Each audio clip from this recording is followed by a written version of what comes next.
तारखेला अमित चंद्रकांत शिंदे राहणार चव्हाणवाडी गडमुडशिंगी तालुका करवीर याच्यावर मुडशिंगी फाटा या ठिकाणी प्राणघातक हल्ला झाला होता आणि त्याच्यामध्ये मयत झाला होता।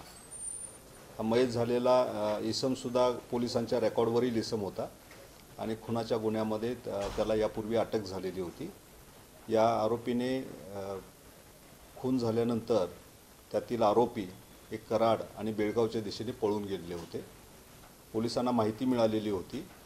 आमचे करवीरचे पोलीस निरीक्षक बेन आणि गांधीनगर पोलीस ठाण्याचे API सुपे त्यांना माहिती मिळाली होती की आरोपीपैकी 2 आरोपींना या मारामारीमध्ये जखमा झालेल्या आहेत, हातावरती वार झालेले आहेत आणि त्या दृष्टिकोनातून तपासणी करत असताना त्यांना आरोपींची माहिती मिळाली होती।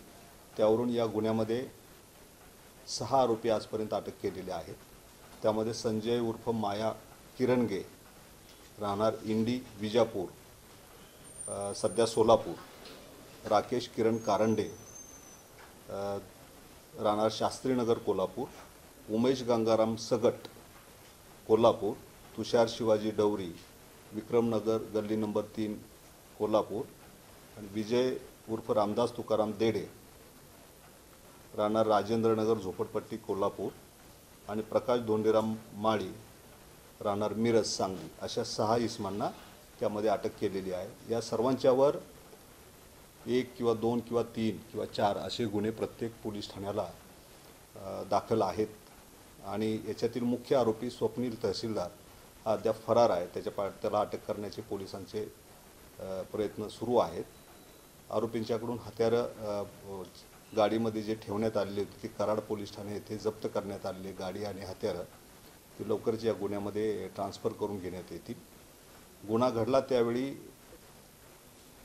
जो मयत आहे अमित शिंदे याच्यावर फायरिंग झालेली नव्हती, परंतु आरोपीकडे रिव्हॉल्वर होतं अशी माहिती प्रत्यक्षदर्शी साक्षीदारांनी सांगितलेले, त्यानुसार ते वेपनही रिकवर करण्याचे प्रयत्न सुरू आहेत। करवीर पोलीस ठाणे आणि गांधीनगर पोलीस ठाणे या दोन्ही पोलीस ठाण्याच्या प्रभारी अधिकाऱ्यांनी अत्यंत चपळाईने ही कामगिरी करून 6 आरोपींना अटक केलेली आहे। 1 आरोपी अटक होणे आहे। त्याच्यातून गुन्ह्याचा हेतू निश्चित होईल। प्रथमदर्शनी मयताने स्वप्नील तहसीलदार या आरोपीला मारण्याची धमकी दिली होती, त्याच्यातून हा गुन्हा घडला असल्याचे प्रथमदर्शनी दिसते। इचलकरंजीच्या संदर्भामध्ये जयसिंगपूर येथे 12 तारखेला एक मर्डर झालेला होता। भरत त्यागी या गुंडाचा खून झालेला होता।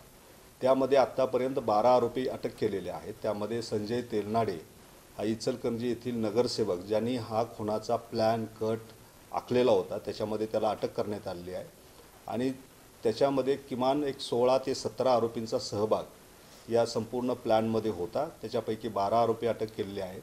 काही आरोपी अद्याप फरार आहेत, त्यांनासुद्धा अटकेचे प्रयत्न सुरू आहेत। अटक केलेल्या आरोपींच्याकडून गुन्ह्यामध्ये जे 5 वेपन वापरण्यात आलेले होते ते संपूर्ण हस्तगत करण्यात आलेले आहेत। याशिवाय ही वेपन ज्या इसमाने पुरवलेली होती, नागोरी नावाचा इसम आहे, त्यांनी अजून 6 लोकांना ही वेपन अशा प्रकारची वेपन पुरवलेली होती, ती सुद्धा संपूर्ण तपास करून जप्त करण्यात आलेली आहेत आणि त्यांच्यावर गुन्हे दाखल करून कारवाई करण्यात आलेली आहे।